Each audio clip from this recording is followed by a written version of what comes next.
Let's dive into the world of deterministic finite automata, often called DFA. In essence, a DFA is a mathematical model for computation. It determines whether to accept or reject a given string of symbols. This decision is based on a predefined, finite set of states and transitions, which are deterministic, meaning there's no ambiguity in how the automaton processes input.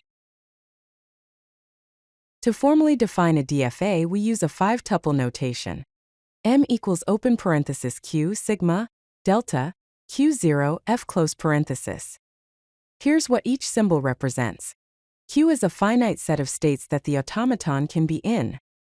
Sigma is the input alphabet, which is a finite set of symbols that the DFA can read as input.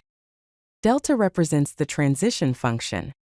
It maps a state and an input symbol to a new state, defining how the DFA moves between states. Q0 is the start state, the state in which the DFA begins processing input, and Q0 must be an element of Q. Lastly, F is a set of accepting states. If the DFA ends in one of these states after processing the entire input string, the string is accepted. F is a subset of Q. DFAs have two key properties that define their behavior. First, they are deterministic. This means that for each state and input symbol, there is exactly one transition to the next state. There's no ambiguity or choice in the path the DFA takes. Second, DFAs have finite memory. They use only a finite number of states to process the input.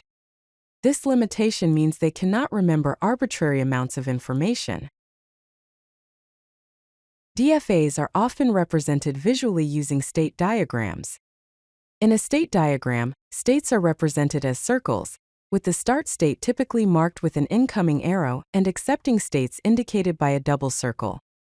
Arrows between states represent transitions, labeled with the input symbol that triggers the transition. For example, here we have a start state Q0 transitioning to state Q1, and then to accepting state Q2. Constructing a DFA involves a series of logical steps. First, define the problem and identify the language you want the DFA to recognize. Second, determine the alphabet or set of input symbols and the possible states needed to recognize the language. Third, define the transition function for each state symbol pair, specifying how the DFA moves between states. Finally, mark the start state and the accepting states, completing the DFA's structure. Let's consider a simple example. Constructing a DFA that recognizes all strings over the alphabet, A and B, that end with A. We can design a DFA with two states, Q0 and Q1. Q0 is the start state and Q1 is the accepting state. If the DFA is in state Q0 and reads an A, it transitions to Q1. If it reads a B, it stays in Q0. If the DFA is in state Q1 and reads an A, it remains in Q1.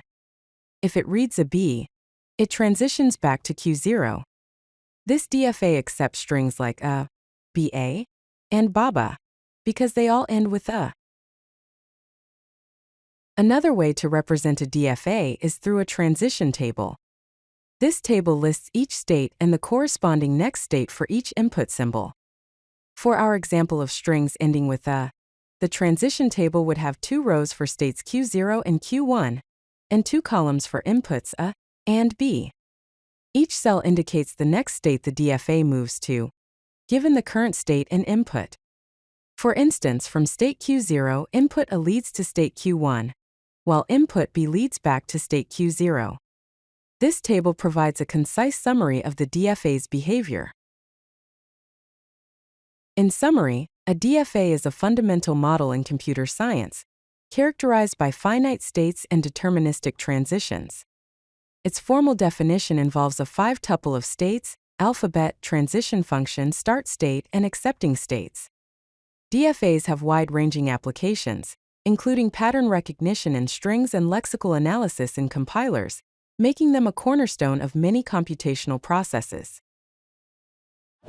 If you like this video, hit that like button and don't forget to subscribe.